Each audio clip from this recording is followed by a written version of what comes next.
Yo, what's up mga ka-59? For today's video, ay gusto ko lang i-share sa inyo way back 2017. During Ramadan dito sa KSA, may mga mosque dito na nagpapakain. Namimigay sila ng mga pagkain pagkatapos ng sala pag Ramadan.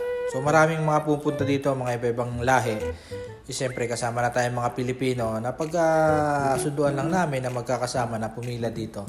In-experience lang namin na makapila dito at kung ano mga pagkain na binibigay nila.